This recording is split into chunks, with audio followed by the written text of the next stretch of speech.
What's going on, guys? CardMechanic here, and today I'm going to be teaching you an incredible gambling card trick that'll make you look like an expert at the card table. Let's do it.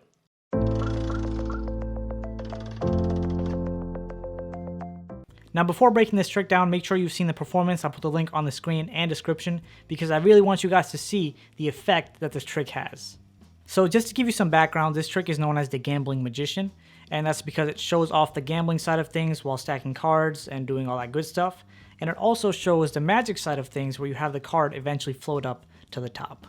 Now, you want to tell the story similar to how I've told it in my performance, and that's because some people may just not know how, tricks work at the card table.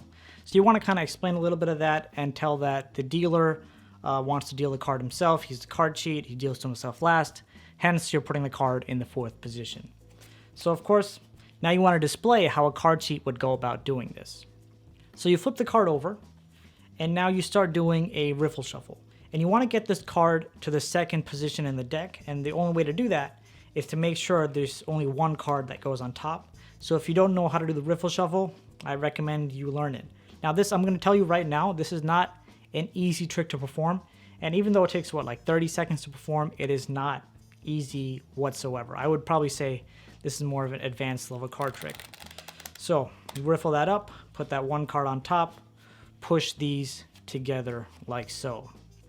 Now you tell the spectator, or whoever's there, that this way is controlled to the 2nd position, and now I'm going to do 2 more Riffle Shuffles to control it to the 3rd and then 4th position.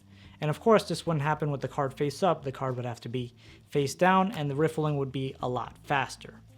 Right? So now you want to break up the deck like this, and you want to make sure your dominant side, right, the deck that has, what am I saying? You want to make sure the deck in your dominant hand has more cards, and the deck in your non-dominant hand has less cards, and of course with the Ace of Spades in the 2nd position in your non-dominant hand.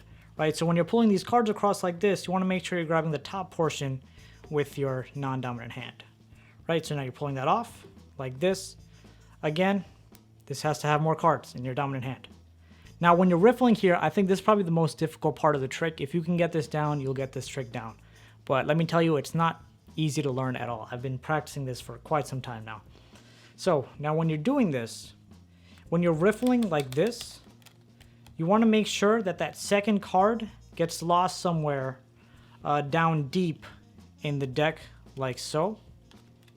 So that's lost down deep. Then you keep shuffling, or you keep riffling with your dominant hand. You put this one card that's remaining at the 2nd position, and you close with the dominant hand card on top like this. And then you push the cards together like so, and I'll continue that in a second. Right? So I think that's probably the most difficult part of this trick, is to do this in such a fluid motion that when you're doing this, it looks completely natural. And you're also getting that 2nd card deep in the deck. Now from here, when you start pushing these 2 halves together, you want to push them in such a way that they go in at an angle like this. So you can kind of see how they're being angled like so. So they're going at an angle, so you're pushing that in, they're going in at an angle.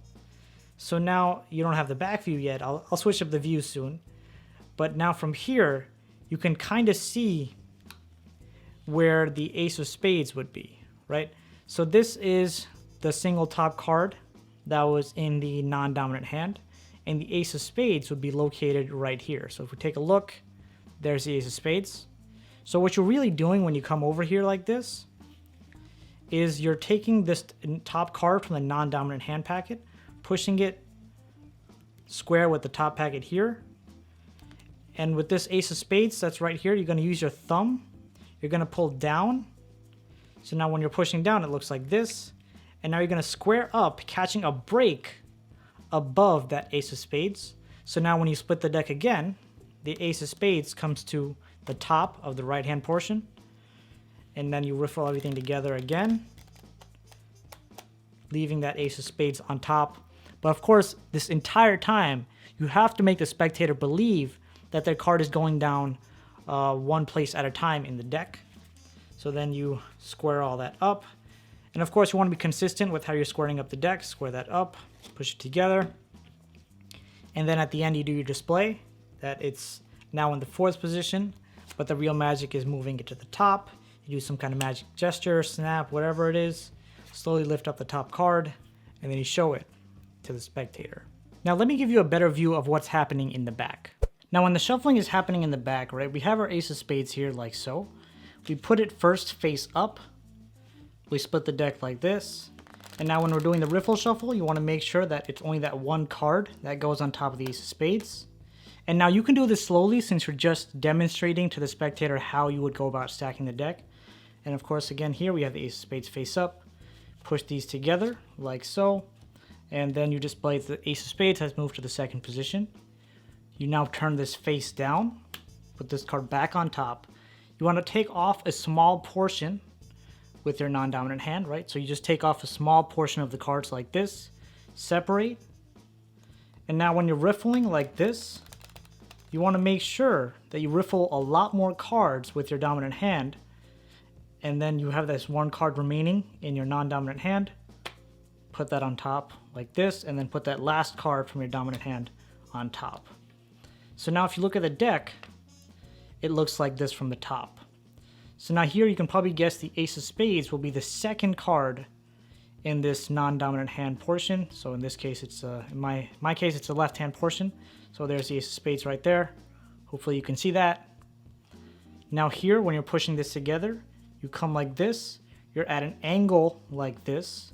And now I'm using my pinkies to push these two packets together. So now you're pushing, oops, there we go. Pushing, pushing, pushing.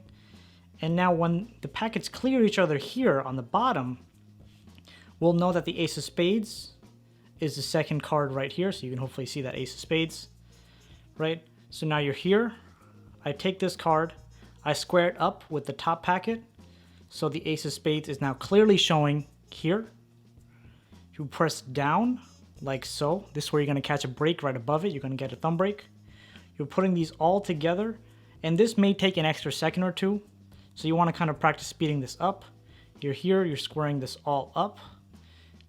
And now here, you have that break right above the ace of spades. Now you're pulling this out again, like so. You're riffling, riffling, riffling, riffling. Put that one extra card on top, and in this case, it's going to actually be the ace of spades. Push that all together.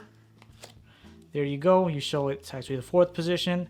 Then you snap, do a wave, some crazy move to make the world shake, and then boom, and display. And now the one thing you have to remember when doing all this is that you're making it seem like you're showing how to stack the deck, moving it one position lower each time. Because if you don't get that across, right, you don't get that across to the spectator, then they're just going to be like, oh, okay, that's nice. So again, you have to get that main point across. Now I can't even do it anymore for some reason. But you get that main point across. Once you get that across to the spectator, yeah, I'm just trying to time my speech as I'm doing this. Get that main point across to the spectator. Tell them the card is now in the fourth position. And what I actually like to do here is I like to display out like this, point to the fourth card, and make a sweeping motion like this. This way, then they kind of start to feel like, you know, that card was moved in that action, and even though it wasn't. So there you go. I do like to do a slow reveal by first picking it up, making it look, you know, I'm looking at it, and then throw it off to the spectator, pointing it out, and then their mind is blown. Now, I would say this is a much more advanced level card trick because it focuses on presentation as well as technique. And putting those two things together is definitely not an easy thing to accomplish. Now, if you guys do want to check out some more difficult level stuff, go check out that video right there because it'll do just that. And I'll see you there. Peace out.